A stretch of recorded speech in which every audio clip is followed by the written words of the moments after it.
बिस्मिल्लाहिर्रहमानिर्रहीम अस्सलाम वालेकुम। कामरान मलिक एक नई वीडियो के साथ हाज़िर हूँ। काश्तकार भाइयों, आज की इस वीडियो में हम बात करने वाले हैं कि कमाद की मोटी फसल की जनवरी और फरवरी में क्या मैनेजमेंट होनी चाहिए और पहला पानी जो है वो मोटी फसल को कब लगाना चाहिए और जो फर्टिलाइज़र प्लान है मोटी फसल के लिए वो क्या होना चाहिए। काश्तकार भाइयों, सबसे पहले तो आपने ये फ़ैसला करना होता है कि कौन सी फसल को जो है वो मोड़ी के लिए तजवीज़ करें। सबसे पहले आपने ये देखना होता है कि फसल में जो वैरायटी लगाई गई है, जो अक़साम हैं वो कौन सी हैं। बाज़ औक़ात ऐसी वैरायटियाँ भी मौजूद हैं जिनकी लवेरी फसल तो अच्छी हो जाती है लेकिन मोटी में उनकी अच्छी शगुफ़ा साजी नहीं होती।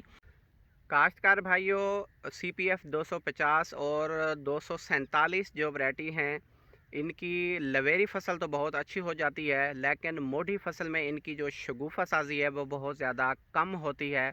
इस सूरत में जो है ये फ़ैसला आप हरगिज़ ना करें कि अगर इन वैरायटियों को आपने मोटी फसल में इस्तेमाल करना है तो लवेरी फसल के मुकाबले में इनकी जो पैदावार है वो 60 से 70% रहेगी।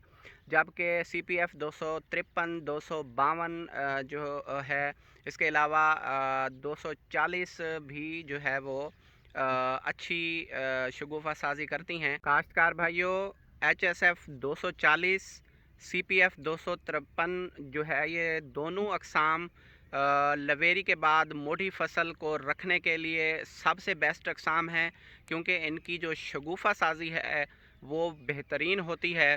इससे जो है वो आप लवेरी फसल के मुकाबले में जो है वो उसके बराबर या उससे अच्छी पैदावार भी मोटी फसल से आप ले सकते हैं। वैरायटी को सामने रखते हुए फसल का जो है वो रखने का फ़ैसला करना चाहिए। दूसरे नंबर पे, अगर बहुत ज़्यादा जड़ी बूटियां हैं आपके फील्ड में, खबल घास मुड्डू में बहुत ज़्यादा फंसा हुआ है, ऐसी सूरत में जो है वो मोटी फसल रखने की तजवीज़ नहीं की जाती। तीसरे नंबर पे यह है कि अगर आपकी ज़मीन बहुत ज़्यादा कमज़ोर है, कलराठी ज़मीन है, कलराठी ज़मीनों में लवेरी फसल की जो अच्छी पैदावार तो हासिल की जा सकती है लेकिन मोटी फसल जो है वो रखने की तजावीज़ नहीं की जाती।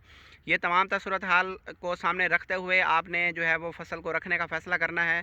इसके बाद जो है वो दूसरे नंबर पे आता है कि जिन इलाकों में कोरा जनवरी फरवरी में पड़ने का जो दौरानिया है वो अगर लंबा है तो उस वक्त तक आप अपनी खोरी को जो है वो फील्ड से ना निकालें या उसको आग ना लगाएं, ताकि जो कोरा पड़ने के बाद जो मुड्ढों का, जो नए शगुफ़ों का नुकसान होता है, जो मर जाते हैं, उससे बचाया जा सके है। वो खोरी आपने अपने मकसद के लिए उसको जानवरों के चारे के तौर पर, भूसे के तौर पर इस्तेमाल करने के लिए निकाल भी सकते हैं या आग भी लगा सकते हैं।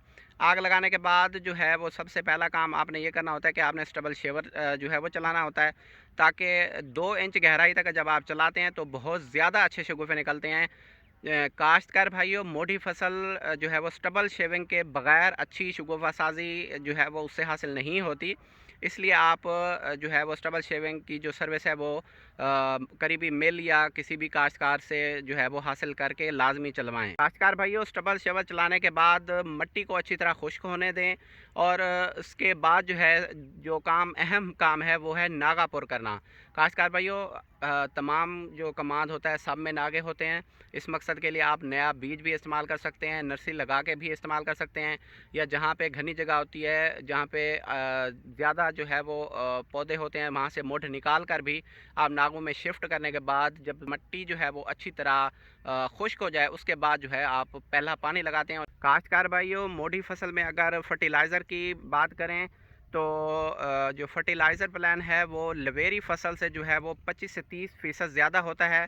यानी कि पिछले साल आपने जितनी भी खाद प्लान इस्तेमाल किया है, आपने 1500 मन का सामने रखते हुए या 2000 मन को सामने रखते हुए जो भी खाद प्लान इस्तेमाल किया है, आप ये फ़ैसला कर लें, ये आप ये समझ लें कि जो मोटी फसल है उसमें वो खाद 25 से 30% ज़्यादा इस्तेमाल की जाएगी। काश्तकार भाइयों, मोटी फसल पहले पानी के साथ जो है वो कम अज़ कम 1 से 1.5 बोरी DAP और 1 बोरी SOP ज़मीन खुश्क होने के बाद ही, पानी के साथ ही, पहले पानी के साथ ही आप इस्तेमाल कर लें।